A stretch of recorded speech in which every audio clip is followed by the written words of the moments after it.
এই ভাইয়ের জন্য আজকে পারফেক্ট বাইক খুঁজে পাওয়াটা সবচেয়ে বড় চ্যালেঞ্জ ছিল। কারণ বাজেট ছিল, বাইক ছিল, কিন্তু কোনো বাইকই ওনার মন জিততে পারছিল না।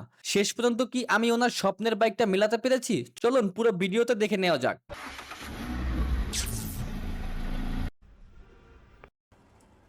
বসুন।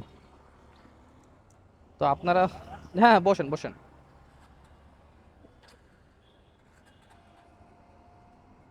তো আপনারা হয়তো এই বাইরে বসেন বসেন শুই না আবার ভাবতে পারেন যে আমি মনে হয় রাইড শেয়ারের ভিডিও আপনাদেরকে দিচ্ছি, তাই না? আসলে বিষয়টা অমন না ভাই।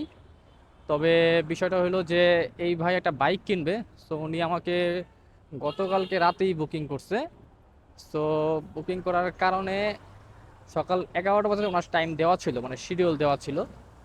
তো উনি সকালে কোনো কারণে মিসিং করছে টাইমটা, সম্পূর্ণ ওনারই আসলে এখানে সময়টা বেখেলাপ হয়েছে। আমার কোনো কিছু ছিল না। আমার আমার আরও 11টা বাজে সময় দাও, আমি 11টা পর্যন্ত ওয়েট করছি, দে না ভাই আসলে কোনো রেসপন্স করে নাই। তো উনি আমারে বলে রাখছে তারপরে আবার যে ভাই আপনি আমার দুপুর বেলার দিকে 3টা বাজে সময় দেন। এখন দেখেন ভাই, আমি তো বাইক কিনি, আমার নিজেরও পার্সোনাল কোনো কাজ থাকতে পারে। আপনি যখন চাইবেন তখন তো আর আমি আপনার সময় দিতে পারবো না, বুঝতে পারছেন? সো তারপরেও আমি এই ভাইয়ের একটা আজকে স্পেশাল দিন, স্পেশাল বলতে ওনার আজকে মেয়ের জন্মদিন। তো আমারও একটু তাড়াহুড়া ছিল, তাও ভাবলাম যে থাক, ভাইয়ের একটা স্পেশাল দিন বলছে যেহেতু, তো আমি আমার সব ব্যস্ততা থেকে আমি ওনার একটু সময় দেই কোনো মতে, দেখি ভাইয়ের জন্য কিছু মিলাইতে পারি কিনা। তো যাই হোক, তো ভাইয়ের বাজেট সর্বোচ্চ গেলে 1,50,000 টাকা সম্ভবত, হয়তো বা যদি কিছু বাড়ায় সেটা জানি না আমি, বাট এরকম একটা ধারণা আমাকে দিয়ে রাখছে। আর ওনার যে বাইকটা দরকার সেটা হলো হুন্ডা হর্নেট। হর্নেটের তাও আবার আপনার কোনটা জানেন? আগের যে মডেল আছে না সেইটা। আরে রে, এটা আবার কোনো কথা হইলো? দাঁড়া করে বসে আছে। আগেরটা তো বুঝতে পারছেন আপনারা, হুন্ডা হর্নেট আপনার যেটা 18-17 সাল একটা গাড়ি আছে, ওই গাড়িটা দরকার। এখন 26 সালে আইসা উনি এখন এই গাড়িটা কেনার জন্য পাগল হয়ে গেছে। দেখেন, এত পিছনের গাড়ি আমি কেন কিনবো?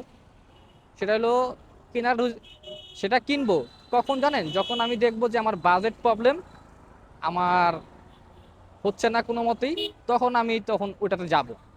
আর যদি কন্ডিশন আমার মোটামুটি আমার ফেভারে পাই তখন। কিন্তু দেখেন, ওনার 1,50,000 টাকা বাজেট আছে। আমি ওনারা সাজেস্ট করছি ভাই হুন্ডা হর্নের সিভিএস যেটা আছে সেটা নিব আমরা। সেই গাড়িটা আপডেট মডেলে আসছে, দেখা গেল যে 22-23 গাড়ি আপনি পাবেন আপনার যে বাজেট আছে। তো ওনার পার্সোনাল পছন্দ ওইটা। মানুষ সবসময় আপডেট খুঁজে। আর এই প্রথম আমি এই ভাইরা দেখলাম, আরে এত হরেন দেখেন।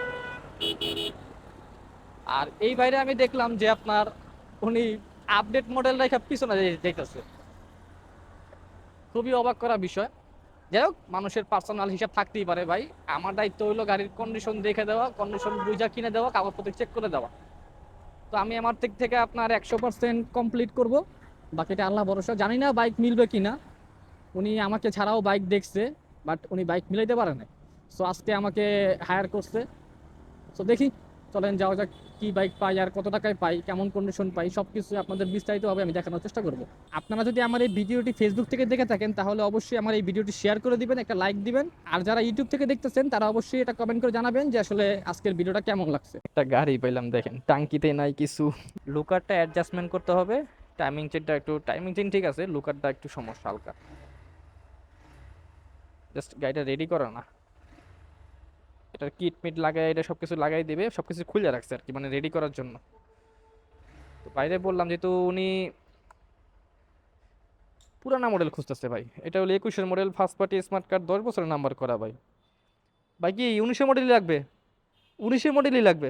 19 সালে কোনো কিছু আসবে আপনার, বলেন তো আমারে। 19 সালে করে এখন 26টা চলে, কিসের জন্য 19 সাল যাবেন আমি এটাই বুঝতেছি না। 1,30,40,000 মতো। আমি একটু কমই বলছি, কারণ আমি তো মনে করেন বাড়ায় বলে লাভ নেই, এগুলোর কন্ডিশন কি আছে। এদিকে আসুন, আপনি আগে পছন্দ করেন কোনটা দেখবো, আমি ওটা চেক করবো। আপনাকে পছন্দ করেন, কন্ডিশন যেটা ভালো হবে ওটা নিব, সমস্যা নেই। দুইটা পাওয়া গেছে, 2 পিস। সারা মার্কেটে 2 পিস আছে কিনা জানি না। হুম, এটা সিবিএস না কিন্তু, এটা আপনি যেটা খুঁজতেছেন সেটাই। তো ভাই আসলে পুরনো মডেলের বাইকটি খুঁজতেছিলেন, আপডেট মডেল না। তাই আমরা পুরো মার্কেট ঘুরে শেষ পর্যন্ত দুইটা ভালো পিস পেলাম, কিন্তু এখানেও একটা সমস্যা ছিল। ভাই যে ভার্সনটা খুঁজছিলেন সেটা সিভিএস সিস্টেম। আর এই দুটার মধ্যে সেই সিভিএস ব্রেক সিস্টেম না থাকায় ভাইয়ের আর পছন্দ হলো না। আসলে এত পুরনো মডেলের বাইক একদম ফ্রেশ কন্ডিশনে পাওয়াটা এখন খুবই কঠিন, কারণ ভাইয়ের একটাই কথা, বাইক যাই হোক কন্ডিশনে কোনো কম্প্রোমাইজ করা যাবে না। তাই এখনো নিশ্চিত বলতে পারছি না আজকে ভাইয়ের জন্য পারফেক্ট বাইকটা মেলাতে পারবো কিনা। তারপরও আমি আমার দিক থেকে কোনো চেষ্টা বাকি রাখবো না, সর্বোচ্চ দিয়ে চেষ্টা করব, আর বাকিটা আল্লাহ ভরসা। তো ফাইনালি একটা সিভিএস এর আপনার হর্নেট পাওয়া গেল। আমরা গাড়িটার কন্ডিশনটা দেখতেছি, বাইরে বললাম যে আপনি কন্ডিশনটা আগে দেখেন কি অবস্থা, পছন্দ হয় কিনা। এটা আবার 10 বছরের নাম্বার করা। তো আমরা চাবির কি অবস্থা, এটা নতুন মনে হয় একদম, আর এটা আপনার চলছে, হ্যাঁ। তো দেখি কি অবস্থা, চলে। ওকে, আগে ভাইরে বললাম আপনি আগে দেখেন আপনার পছন্দ হয় কিনা ভাই। আমি গাড়ি চালাইলাম, কন্ডিশন দেখলাম, সব কিছু ওকে করলাম, তারপর আপনি এসে বললেন যে ভাই আমার তো ভালো লাগতেছে না, তখন ভাই সব কিছুই বৃথা।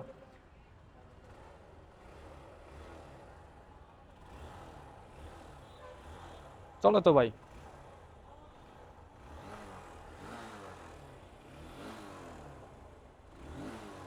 মানে আপনার ওই যে পাদানি হ্যান্ডেলের এই পিক আপ না, চাবির গার্ড সবকিছু এই অবস্থা, সমস্যা নাই এগুলা, বাইরে নামে চেক দিলে হয়ে যাবে। পিছনের চাকা থেকে শুরু করে আপনার দেখি ইঞ্জিন কন্ডিশন কি অবস্থায় আছে।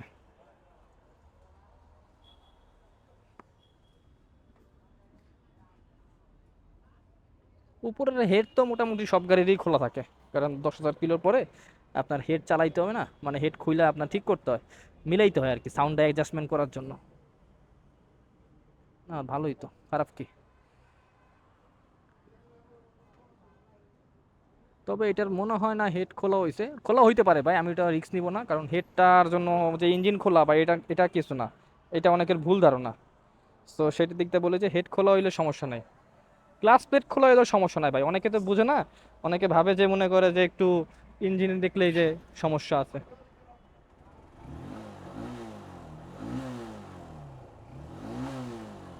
না, চলে। সবকিছু ভালোভাবে চেক করার পর আমাদের কাছেও বাইকটা বেশ ভালোই লাগলো। এখন আসি আসল বিষয়টা। এই ভাই আসলে এর আগেও একবার এসে এই বাইকটা দেখে গিয়েছিলেন। তখন দোকানদার যে দাম বলেছিলেন এই দামে ওনার কাছে ঠিক মানানসই মনে হয়নি। এরই মধ্যে উনি মার্কেট প্লেসে আরেকটা বাইক দেখেন আর সেটাই ওনার বেশি পছন্দ হয়ে যায়। কিন্তু সমস্যা হলো মার্কেট প্লেসের সেই সেলার ঠিকমতো কোনো রেসপন্স করছেন না। এখন ভাবুন তো, বাইক কেনার আগেই যদি যোগাযোগ না থাকে তাহলে টাকা দেওয়ার পর কাগজপত্র, মালিকানা ট্রান্সফার বা অন্য কোনো প্রয়োজনে তিনি সময় দেবেন, এর গ্যারান্টি কোথায়? এই বিষয়গুলো মাথায় রেখেই ভাই আবার মার্কেটে চলে এসেছেন। বাইকটাও ওনার পছন্দ হয়েছে, 2019 সালের মডেল, 10 বছরের কাগজ করা, মেয়াদ 2029 সাল পর্যন্ত।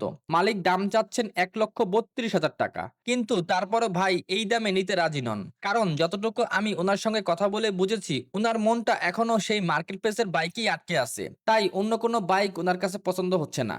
আর আমার দিক থেকেও একটা বিষয় আছে, আমার কাছে প্রতিদিন অনেক মানুষ তাদের স্বপ্নের বাইক খুঁজে নেওয়ার জন্য আসে, তাই কেউ যদি শুধু মার্কেটে ঘুরে দেখতেই থাকে তাহলে আমারও অনেক মূল্যবান সময় নষ্ট হয়। সেই সময়টা আমি যদি কোনো সিরিয়াস ক্রেতাকে দিতে পারতাম তাহলে হয়তো আরেকজনের স্বপ্ন পূরণ হয়ে যেত। তো ভাই আজকের ভিডিও থেকে একটা বিষয় অবশ্যই মনে রাখবেন, শুধু কম দাম দেখেই কখনো বাইক কিনতে যাবেন না। বাইকের কন্ডিশন, কাগজপত্র, মালিকের আন্তরিকতা এবং পুরো প্রসেস সবকিছু সমান গুরুত্বপূর্ণ। আরেকটা কথা, বাইক কেনার আগে নিজের সিদ্ধান্ত পরিষ্কার রাখুন, তাহলে আপনারও সময় বাঁচবে আর যিনি আপনাকে সাহায্য করছেন তারও সময়ের মূল্য থাকবে। আমি সবসময় চেষ্টা করি আপনাদের বাজারের মধ্যে সবচেয়ে ভালো কন্ডিশনের বাইকটা খুঁজে দিতে। সবসময় সফল হওয়া সম্ভব না, কিন্তু চেষ্টা কখনো কম থাকে না। ভিডিওটা যদি ভালো লেগে থাকে তাহলে একটি লাইক দিয়ে পাশে থাকবেন, আপনার মতামত কমেন্টে জানাবেন। আর এমন আরো বাস্তব বাইক কেনার ভিডিও দেখতে চ্যানেলটি সাবস্ক্রাইব করে বেল আইকনটি অন করে রাখুন। সবাই ভালো থাকবেন, নিরাপদে বাইক চালাবেন, দেখা হবে পরের ভিডিওতে। আল্লাহ হাফেজ, আসসালামু আলাইকুম।